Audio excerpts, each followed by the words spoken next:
पातु वृषेश्वरी।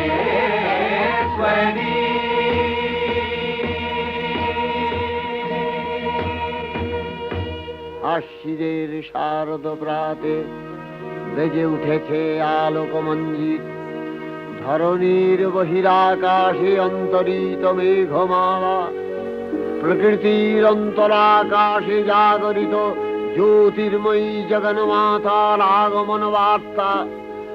আনন্দময়ী মহামায়ার পদধ্বনি অসীম ছন্দে বেজে উঠে রূপলোক ও রসলোকে আনে নবভাব মাধুরীর সঞ্জীবন। তাই আনন্দিতা শ্যামলী মাতৃকার চিন্ময়ীকে মৃন্ময়ীতে আবাহন। আজ চিৎশক্তি রূপিণী বিশ্বজননীর শারদশ্রী বিমণ্ডিতা প্রতিমা